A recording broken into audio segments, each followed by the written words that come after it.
People always say that there's an over-tourism issue in Japan, but actually, I think it's because y'all are only going to Tokyo, Osaka, and Kyoto. And don't get me wrong, those cities are indeed amazing, but in this video, I want to offer up an alternative. Hiroshima has long been on my list of Japan cities to visit, and I finally managed to do it this time around. It is a city that beautifully blends history and a quirky modern charm. Most would know it as the city that survived the atomic bombing in 1945, but it has, if nothing at all, since transformed into a beautiful city that showcases the resilience of its people. And if by this stage of the video you're thinking, yes Steve, I would like to explore a city that isn't as busy as Tokyo, Osaka, or Kyoto, well then lucky you, for in this video I'm going to show you absolutely everything I did as a first timer over 2 days in Hiroshima, Japan. By the way, I'm Steve from the Fat Life Project. Welcome back to my channel. I'm an early retiree who spends a lot of my time traveling, and my channel is full of travel guides just like the one that you're watching right now that's going to help you navigate yourself in cities around the world like a seasoned expert. And so if traveling is your vibe, definitely subscribe so that we can go on more travel adventures together. And with all of that out of the way, let's get into it, shall we?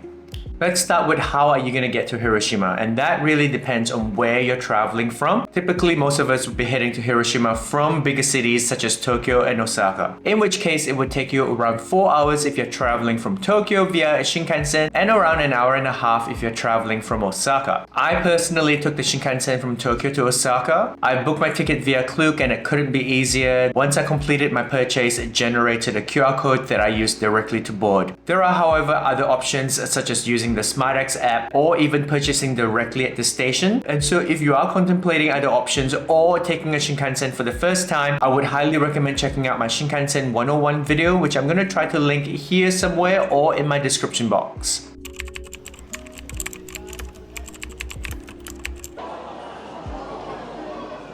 Once I got to Hiroshima, I checked in my hotel and was ready to explore. And so in this next section, I'm going to cover everything I did on day one. Hey guys, Editing Steve here, jumping back in real quick as I realized I forgot to do a little bit of an overview of the public transportation situation in Hiroshima. So let's get into that now, as you're going to need to know some of this information in order to get around. There are 3 main modes of transportation in Hiroshima: trains, streetcars, and buses. But you should know that the city's famous streetcars, aka the Hiroden, are the backbone of the city, and it will get you to most major attractions spots. Now, if you have a Japan IC card, any one of them will do. You can use that in Hiroshima for all forms of public transportation. And if you're using cash, make sure you have the exact amount as no change will be given to you. You will pay or tap when you're getting off. And if you're only there for a day or two and want to save some money, may I recommend you get the Visit Hiroshima Tourist Pass that not only gives you unlimited rides on the streetcars, but also covers your ferry ride to Miyajima. Purchasing the pass will also give you some discount coupons that you can use for all the major attraction spots in Hiroshima. With all of that out of the way, let's get into everything I did on day one in Hiroshima.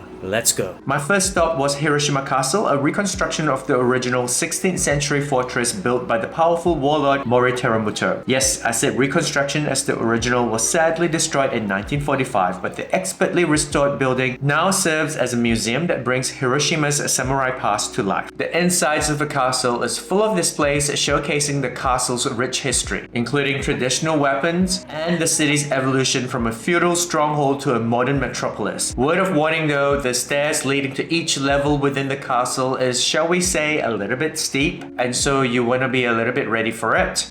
If you climb all the way up, can't remember how many levels, you will get, or you'll be rewarded, I should say, with a panoramic 360 view of Hiroshima City. Let me give you a little preview. But a visit to Hiroshima is not complete until you've been to Ekimae Hiroba, and so that is exactly where I headed to for lunch. It is a food court located on the 6th floor of the Full Focus building and features roughly about 15 stalls selling one thing and one thing only: the famous Hiroshima-style okonomiyaki, which I'm told is different from Osaka's okonomiyaki. You see, Osaka's okonomiyaki mixes in all the ingredients together with the batter, resulting in a fluffier texture, whereas the Hiroshima okonomiyaki is built in layers. starters. A thin pancake base, vegetables, meat, fried noodles, and finished off with a drizzle of sweet savory sauce, creating an okonomiyaki that is more complex in taste and texture. I was also here in the middle of summer. It was stinking hot, and so I paired my okonomiyaki with a huge jug of cola, but you can also pair it with some beer. Food aside, this place is such a vibe. I strongly recommend you drop by. But I have to confess that I had huge reservations about adding this next spot onto my Hiroshima itinerary. On the one hand, I'm a huge history buff that loves to learn about where and how things come about, but on the other hand, I was aware of the emotional toll a visit to the Hiroshima Peace Memorial Museum would take. Though I have to say that I think I handled this a lot better than I would, in part because I've also previously been to Phnom Penh. The museum is located within the Peace Memorial Park, which by the way is stunning in its own right,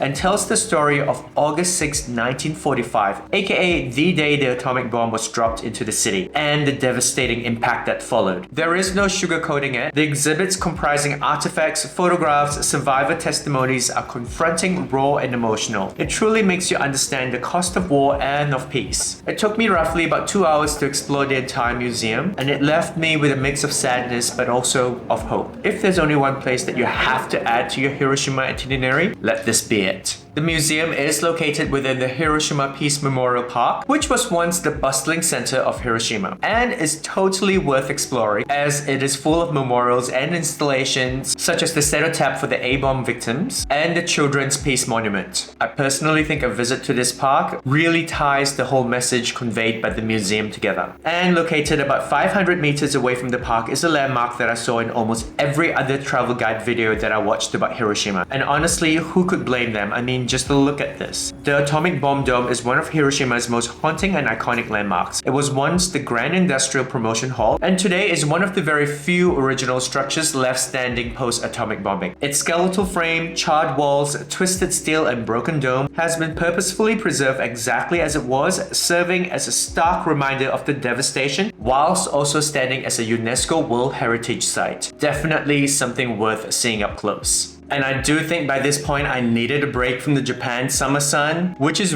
really no joke by the way. And that's why I headed over to the Orizuru Tower, which is by the way located right next to the atomic bomb dome. Inside you'll get access to this open air rooftop deck where you'll get stunning 360-degree views of the Peace Memorial Park, the city, and even the mountains beyond. You'll also find interactive exhibits showcasing Hiroshima's richer history and future. Along with a chance to fold your very own paper crane. It took me forever to get mine correct, but I did it, and added to the Orizuru wall, a growing glass display full of paper cranes made by other visitors. The cranes, by the way, symbolize hope. And thus, this is not just an observation deck, but also an experience that blends reflection, creativity, and some of the best views of Hiroshima. And that marked the end of my first day, which I think is a great time to talk about where to stay. I decided to treat myself a little bit this trip and booked a room at Hilton Hiroshima, which by the way, you can also book on Klook and get an additional 10% off using my code. The single room that I got cost me 194 Aussie dollars a night, not too bad. And I don't know if it was the 30-something thousand steps that I took that day, but I slept like a baby. I mean, I wish I could tell you I went somewhere interesting for dinner, but truth be told, I only had enough energy to head to the closest konbini store. Another thing that I thoroughly enjoyed about Hilton Hiroshima was their buffet breakfast, which was exactly what I had before I headed off for day 2,